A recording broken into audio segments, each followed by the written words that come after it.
No, it's massively different.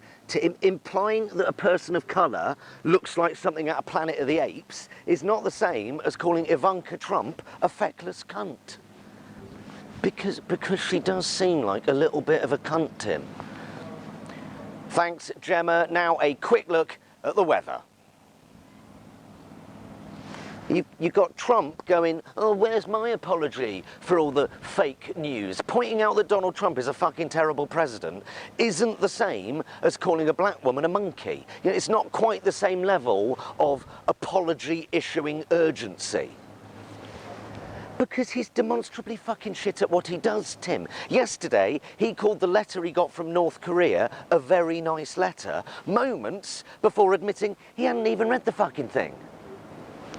I suppose if it's the size of the envelope that counts, it was quite a nice letter, wasn't it? I wonder if it sort of had glitter coming out of it when you opened it up, like tens of thousands of tiny little sparkly plastic cutouts of political dissidents and little glittery, malnourished child victims of state-sponsored famine. It's a very nice letter.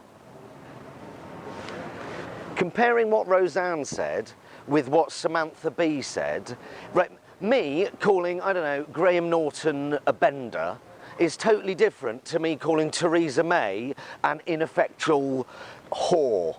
Actually, no, that's not a good... the first one is technically correct. It is also a homophobic slur that would quite rightly get me fired. Whereas, you know, calling Theresa May a whore is just funny, somehow, isn't it? It is funny, Tim. All right, and slightly misogynistic, and yeah, I've lost the point, and the moral high ground. Can we stop getting bogged down in, you know, whores and benders, please? Because I've got a fucking job to do, okay? Thank you. Coming up, a special report on this extraordinary story. The Ukrainian government colluding with a journalist to fake his own death. But before that, a quick look at the markets.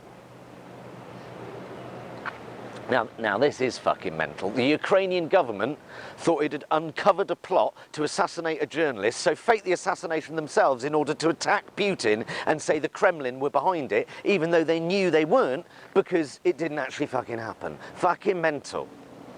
Then he turns up like fucking Bobby Ewing, Dirty Den. Anyway, he turns up alive, and the Ukrainian government are acting like, ha, caught you. As though they've got one over on Russia. Okay, Putin will be jizzing all over the Kremlin over this. This is the very definition of fake news. Fake news created by a government and a journalist, which Russia will now use to prove that any stories exposing Russia's involvement in any international scandals are to be taken with a pinch of polonium. And what kind of journalist deliberately fakes a news story, a shit one? I'm sure his colleagues are all delighted he's alive right now, but give it a day or two and they'll want to kick his fucking teeth in because he's completely fucked their journalistic integrity. Even his wife and children thought he was dead. How do you apologise for that? Smooth things over with a weekend breakaway at fucking Centre Parks? I think not. 10 seconds, thank you.